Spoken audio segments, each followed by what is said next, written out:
धैर्य रखंतु बंधुगण कहीं सठिक समय आसिले आपणकु सही सबकिछि मिलिबा जहापाई आपण परिश्रम करुछंती। नमस्कार बंधुगण, आपण मानंकु मोर एही चैनल को स्वागत। आज एही ज्योतिष कार्यक्रम कन्या राशि पाई बहुत अधिक गुरुत्वपूर्ण अछि। आज आमे जानिबा कन्या राशि 2025 जानुआरी मासटी किपरि रहिबा।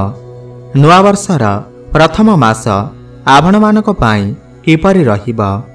कन्या राशि मासिक राशिफल उपरे आलोचना करिबा। कन्या राशि व्यक्तिविशेषंकर एही जानुआरी मासटी किपरि रहिबा संपूर्ण भावरे आमे सेही विषय रे आलोचना करिबा। सेमानकर स्वास्थ्य, शिक्षा, प्रेम संपर्क, वैवाहिक जीवन, भाग्य, क्यारियर एवं व्यापार वाणिज्य उपरे विस्तार भावरे आलोचना करिबा। नवग्रहंकर स्थिति मध्य देखिबा। नवग्रह कि प्रकार फल देबारे सक्षम हेबे। शेषरे अशुभत्व प्रदान करुथिबा ग्रह मानक पाई किछि विशेष प्रतिकार मध्य जानिबा। सेथिपाई भिडियोटी को शेष पर्यंत देखंतु। चलंतु आरंभ करिबा एही कार्यक्रम जाहाकि आपणकर जन्म राशि चंद्र राशि उपर आधारित। जानुआरी मास आरंभ रे कन्या राशि रे नवग्रहंकर स्थिति विषय रे सर्वप्रथमे जानिबा। एहा पूर्वरु जदि आपणकर भी कन्या राशि हुई थाए एवं आपण भी ईश्वर को सच्चा हृदय भक्ति करती विश्वास करती तेबे एही भिडियोटी को लाइक करी कमेंट बॉक्स रे जय जगन्नाथ, जय माँ लक्ष्मी अवश्य लिखि दियंतु। ता सर्वप्रथमे जानिबा एही जानुआरी मासरे कन्या राशि रे नवग्रहंकर स्थिति किपरि रहिबा। जेबे जानुआरी मास आरंभ हेबा त कन्या राशि रे नवग्रहंकर स्थिति किछि एही प्रकार रहिबा जेमिति आपण स्क्रीन ने देखुछंती। बंधुगण, राशि चक्रर षष्ठ राशि हेउछि कन्या राशि एवं आपणकर राशि अधिपति हेउछंती बुधदेव एवं बुधदेव आपणकर तृतीय भावरे विराजमान अछंती। आपणकर प्रथम भावरे केतु विराजमान अछंती। आपणकर चतुर्थ भावरे सूर्य विराजमान अछंती। षष्ठ भावरे शनि एवं शुक्र विराजमान अछंती। आपणकर नवम भावरे देवगुरु बृहस्पति विराजमान अछंती। सप्तमरे राहु विराजमान अछंती एवं आपणकर एकादश भावरे मंगल विराजमान अछंती। ध्यानर सहित शुणंतु। सबुठु प्रथमे जानिबा आपणकर स्वास्थ्य किपरि रहिबा एही जानुआरी मास 2025 रे। बंधुगण, प्रथम भाव होइथाय आपणकर स्वास्थ्यर भाव, इम्यूनिटी सिस्टम रा भाव एवं प्रथम भावर अधिपति हेउछंती बुधदेव एवं बुध आपणकर तृतीय भावरे विराजमान अछंती।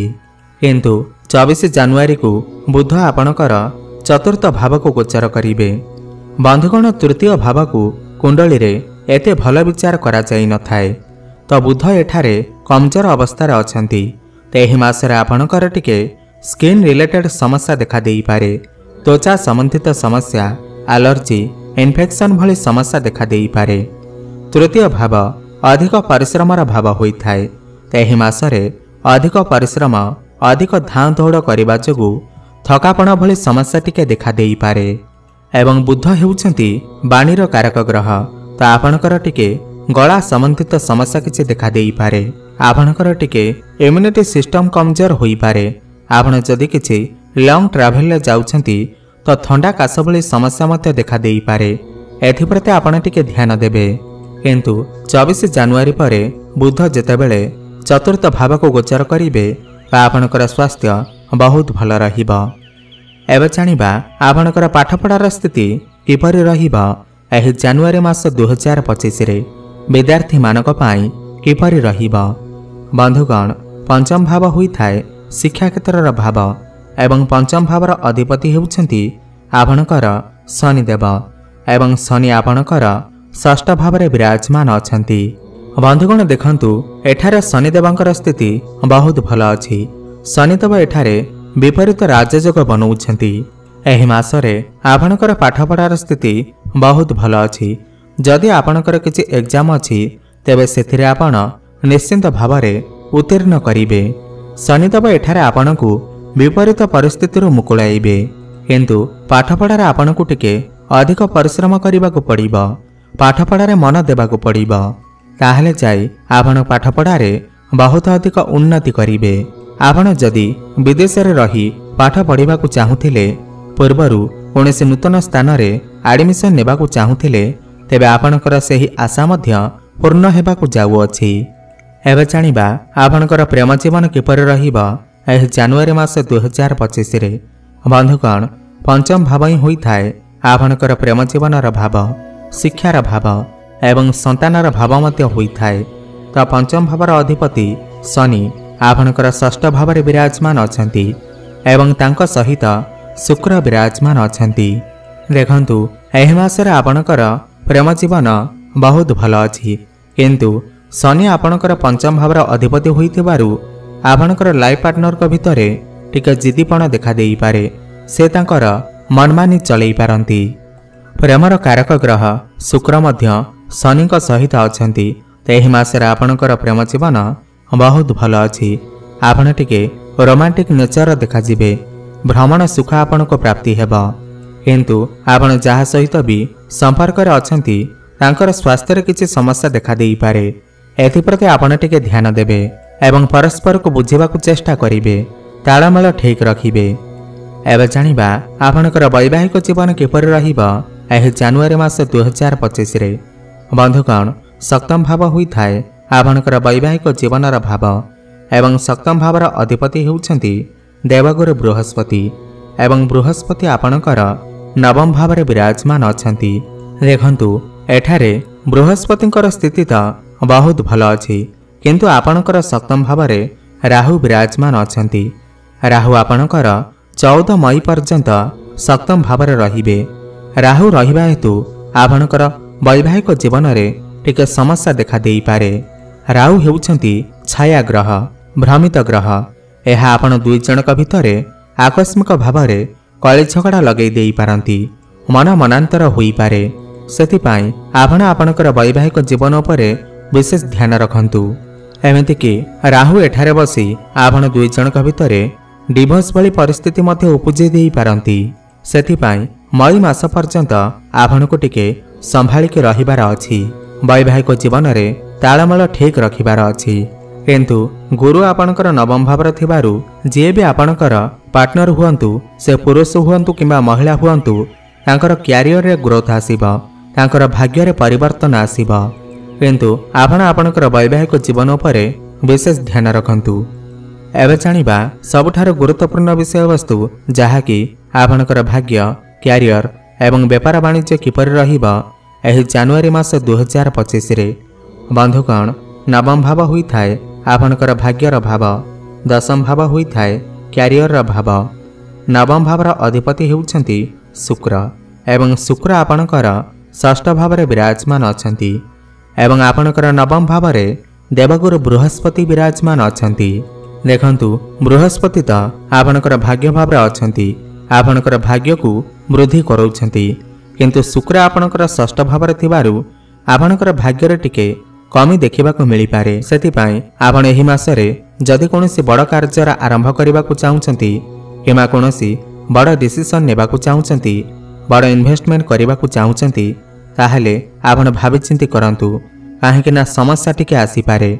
भाग्य आपणकु पूर्ण मात्रा रे साथ देई न पारे। आपणकर कार्य तो हेबा, किंतु टिके समस्या आसी पारे। किंतु 28 जनवरी परे शुक्र आपणकर सप्तम भाव को चलन करिवे, उच्चस्थ हेबे। एहा परे आपणकर भाग्य बहुत भल अछि।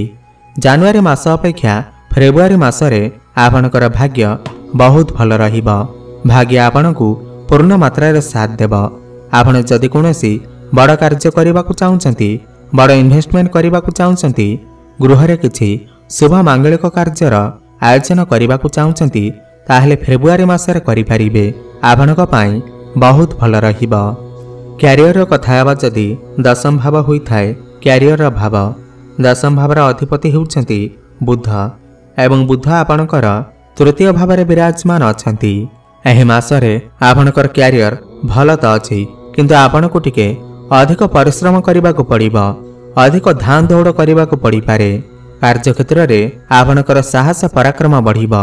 आपण परिश्रम तो करिवे, समस्त चेष्टा लगेई देबे किंतु बुध एठारे टिके कमजोर अवस्था अछंती आपनकु सफलता सेते मात्रा रे मिलिबो नाही परिश्रम अनुसार सफलता मिलिबो नाही किंतु 28 जनवरी परे आपनकर कर्म क्षेत्र रे बहुत बड़ उन्नति आसीबो आपनकु समस्त क्षेत्र रे सफलता मिलिबो समाज रे आपनकु मान सम्मान प्राप्ति हेबो ऊपर ऑफिसरंकर सपोर्ट आपनकु प्राप्ति हेबो काहेकि ना बुध आपनकर केंद्र को आसी जिबे एवं आपनकर कैरियर भाव को देखिबे जो व्यक्ति विशेष माने चाकरीर आशाई थिले चाकरीर कामना रखिथिले तो सेमानकु मन चाहुतबा चाकरी मध्य प्राप्ति होई जिबा व्यापार वाणिज्यर कथा हेबा जदि बृहस्पति आपनकर नवम भाव रे अछंती एही मास रे आपनकर व्यापार वाणिज्य बहुत भल रहिबा व्यापार वाणिज्य रे भाग्य आपनकु साथ देबा व्यापार वाणिज्य रे आपण बहुत अधिक उन्नति करिवे किंतु आपण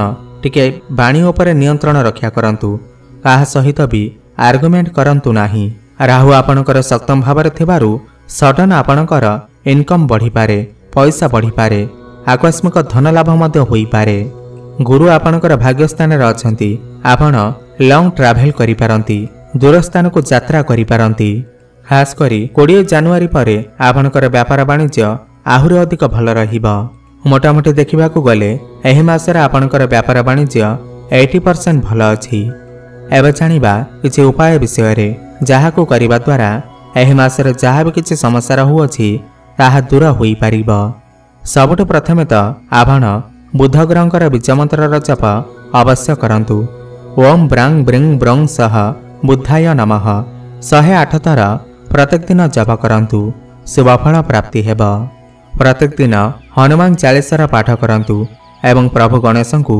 दुबघास अर्पण करंतु शुभफल प्राप्ति हेबा आपनकर जीवन मंगलमय हेउ एहा मोर प्रभु जगन्नाथ निकटरे एतिकी प्रार्थना धन्यवाद।